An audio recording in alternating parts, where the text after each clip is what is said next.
So finally, Israel and Lebanon have entered into a ceasefire on Wednesday, November 27th, 2024. This has happened a day after Israel's security cabinet has approved a US and France-backed proposal to end the 13-month-long conflict that escalated in September last year.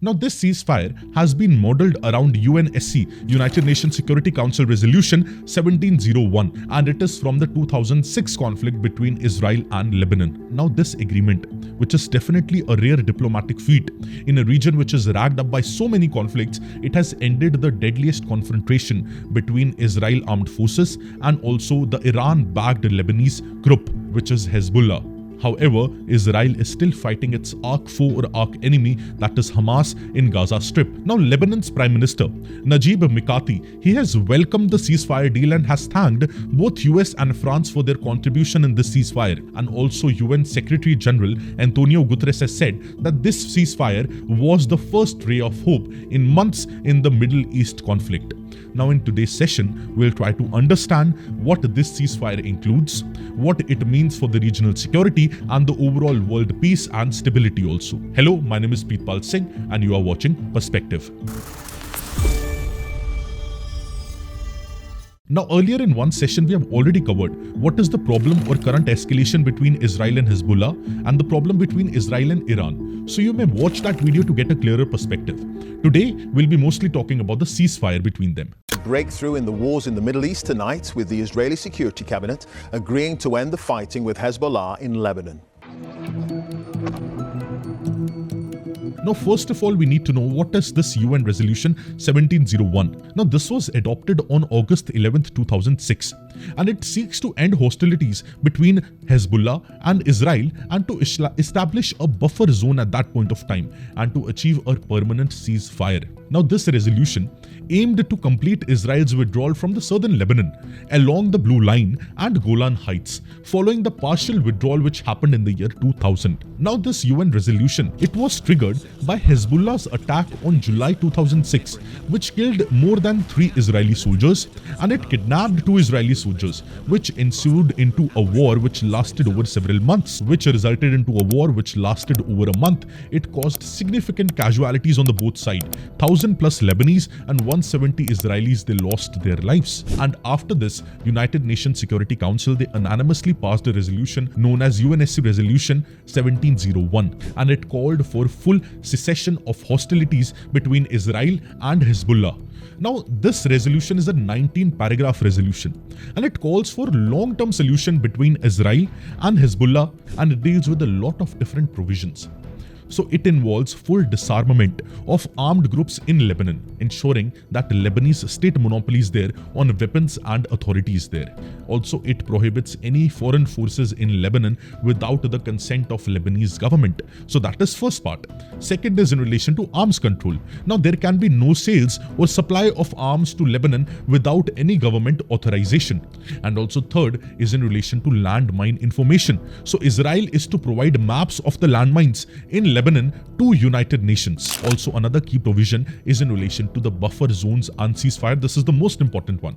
So both the parties, they are required to respect the blue line which is there, and also to create a demilitarized buffer zone, which is a zone which is free of armed personnel and weapons, apart from Lebanese army and UNIFIL, between the blue line and Litani River.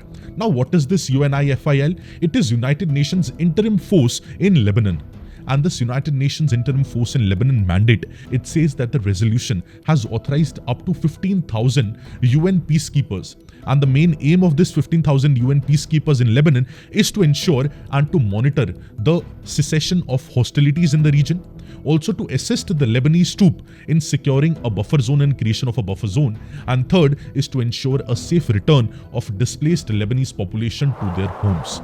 Now the question is that what does this current ceasefire proposal say? See, this US-backed proposal, it calls for cessation of hostilities between Israel and Hezbollah within 60 days. Now this period, it allows the Hezbollah fighters to withdraw 40 kilometers away from the Israel-Lebanon border, and it also allows the Israeli armed forces to withdraw from the Lebanese territory which they have occupied since October 2023. Also, this current agreement or current ceasefire, it involves enhanced monitoring and supervision. Lebanon will intensify its monitoring, its oversight of Hezbollah's movement, which is at south of Litani River, to prevent any regrouping.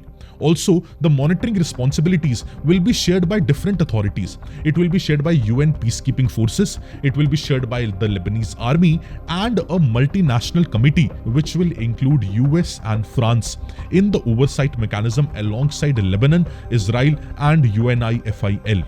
However, one thing to note here is that in this, there is a conditional stance which is put forward by Israel. So Israel has warned that it will resume its military operations if the agreement is breached in any which way. So they have said that we are considering this deal or this agreement on a conditional basis, that if there is any violation of this treaty or any violation of this agreement, then military operations of Israel will again restart. Also, this agreement does not mandate complete disarmament of Hezbollah in the northern Lebanon. Now the main question is that what is the reason for Israel's ceasefire decision? Now the reasons are multi-pronged. First is that Israel now wants to focus more on Iran. So Israel aims to direct its attention towards countering directly Iran rather than the proxies of Iran in different areas like Syria or Lebanon. Also, this time period, it allows Israel's army to come up with replenishments. It will give military replenishment to Israel's army and to regroup and replenish their resources. Also, it will lead to separation of fronts from the perspective of Israel. Now, by halting conflicts with Hezbollah, Israel seeks to isolate the Hamas and Hezbollah's theater of war. That is to keep these theaters of war separate, which is unlikely and which is not what Iran would want. Now, there have been several additional factors as well. First is that there have been at least a mild fracture in Israel's civil-military framework as well. For example, former Defense Minister Yoav Gallant, along with the IDF Chief of Staff also, they have been pressing for a ceasefire in Gaza and Lebanon since long time. And also he has repeatedly questioned Netanyahu's political and military objectives with these wars. Also, he has called for clarity as to what is really the plan of the government in having a two-front war with Lebanon and also in Gaza Strip as well. Now while Gallant was fired while expressing his disagreement publicly for the Prime Minister, but it is evident that the IDF thinking which he represented, it has been prevailing to some degree in the IDF as well, that is Israel Defense Forces. So that is the first reason which might have triggered Israel to accept the ceasefire. Now, second factor might be that Israel's experience of fighting Lebanon or fighting in Lebanon has always been tactically effective, but it has been strategically very, very bitter. A long-term military presence in Lebanon definitely wears down the resources, the capacities and the capabilities of Israeli defense forces. And which is why they have always kept a room for disengagement and always kept a room for withdrawing their forces from Lebanon, if they are ensured that those people who are living in the northern part of Israel, they are not harmed by Hezbollah forces. Also, continued Israel presence in southern Lebanon, it would also enable a stronger re-escalation of support of Hezbollah within Lebanon, which has been facing a significant popular domestic resistance by mid of 2023. Also, the third major reason is that despite the loss of senior leadership and significant loss of infrastructure of Hezbollah has been evidently maintaining its ability to pursue a full-fledged outright conflict with Israel. And its most extensive bombardment of Israel with the 250 plus rockets occurred less than 2 days before the ceasefire. After Israel's strike on Beirut, it killed at least 29 people, including health workers as well. So this war continuously on Israel has been breaking Israel to an extent. And even if IDF, Israel Defense Forces, they are militarily superior, but if they are being constantly attacked through rockets, through drones and through different other means as well, definitely it will reduce their capabilities or it will deter them to some extent. Now the question is, what does this ceasefire mean for Israel-Lebanon frontier? See, one thing is very clear. The most important underpinning in this development is that when on October 7 Israel was attacked, it decimated Israel's perception of security, that Israel is the most secure nation in the whole world.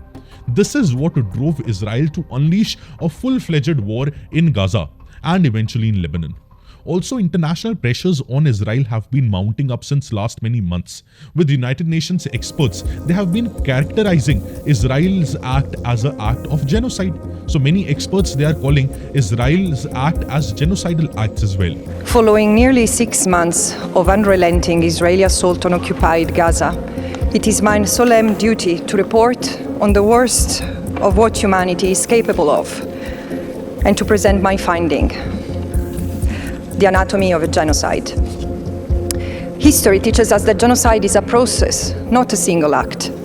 It starts with the dehumanization of a group as other and the denial of that group's humanity, and ends with the destruction of the group in whole or in part. And also International Court of Justice calling Israel to withdraw from the occupied territories, and International Criminal Court issuing an arrest warrant against the Prime Minister Benjamin Netanyahu. However, this has not stopped Israel from any such war in Gaza, as Israel now views this ultimate war, this ultimate quest for complete security against all the threats, a new never again policy of Israel. Now the American addition to this tripartite agreement or this tripartite arrangement in 2024 is supposed to differentiate it from the 2006 ceasefire. And this becomes even more important when a new president, that is President Donald J. Trump, would be coming to the White House in the coming few weeks. So with all these things, one thing is clear, that this arrangement or this agreement of ceasefire between Hezbollah and Israel, it is set to make a peacemaking deal between these two groups and between other groups in the Middle East to an extent a reality. It might not turn up to a reality in the real sense, but it gives a ray of hope, as UN Secretary General Antonio Guterres said. However, in whole of this discussion, one thing is clear, that Hezbollah still remains deeply entrenched in Lebanon government and Lebanese society as well, with 15 members in parliament, which also an ally in the speaker's office. Also, the presence of Hezbollah in Lebanon is deeply entrenched and is widespread over there. And because of this ceasefire, Hezbollah can also now go and regain its socio-political base in Lebanon, and they can also regroup, and also they can revitalize and re-energize their forces also, which Israel is also doing and Israel can also do. Now, since Donald J. Trump is coming again to White House in next few months, the problems in the Middle East, especially those in Gaza, the conflicts in Gaza and the conflict in Lebanon, the southern part of Lebanon, it is for us to see that how Donald Trump reacts to this situation and what will be the policy stance of US in reducing these wars. Also, one thing to note here is that Donald Trump's focus on Russia-Ukraine war would also be very important, because he has been advocating the stopping of Russia-Ukraine war since it started. So one thing which you need to understand here is that a ceasefire in Lebanon is not necessarily a precursor to that in Gaza. Gaza is totally different. The war there is more about the security of the border and Israeli hostages. It is also about revenge, and it is also about the age-old problem between Israel and Palestine formation. So it is a problem of state to state, that should two-nation theory be there, or should there be one nation, that is Israel. Also, President-elect Donald Trump, he has indicated that he wants a ceasefire in Lebanon, but his precise plans, they have not emerged yet, and he has not opened out on his precise plans in relation to this issue. Now, Middle East is currently waiting for President-elect Trump to come and to see what his reaction to the situation would would be and what his activities in the region would be. Some optimists, they say that he might want to create a movement akin to President Nixon's sensational visit to China in 1972, and President Trump, he might reach out to Iran to again broker a nuclear deal with them and to again broker a deal which reduces Iran or which stops Iran from creating any nuclear weapon. Although the pessimists feel that he might abandon the idea of creating an independent Palestine alongside Israel, the so-called two-state solution, and it might pave a way for annexation of different other parts which are occupied by Palestinian territories, and it will be occupied again by Israel. This is what many pessimists are fearing. However, one thing is certain, that war in this Middle East is there to stay. War is not going to get over in the coming few months, in the coming few years. This ceasefire is, yes, definitely a very, very positive step. But the conflicts, escalations between Israel, between Iran, and also between Israel and Palestine, and the war of lands, that who will control land and who will control the territory, that will go on in next many months as well. But this ceasefire is definitely a very, very, very positive step. See, in a conflict which has lasted over a lot of different centuries, and they have dreamt of peace through victory. But in war, there is no one victorious. All lose. However, and every generation they have tried, but they have failed. The catastrophic consequences of Hamas attack on Israel on 7th of October 2023, it is still haunting the Middle East and still haunting the people, the common people living in the Middle East. Because at the end, who lose their lives? Who dies? The common people, the common public lose their lives. So the ceasefire in Lebanon, it is definitely a respite, but is it a solution or not? Do let me know in the comment section. And what should India do in such a situation, and how should India navigate in such complex situations in this Middle East? Please let me know what are your views in the comment section. I'll be very happy to read them. All the very best and have a beautiful day. Thank you.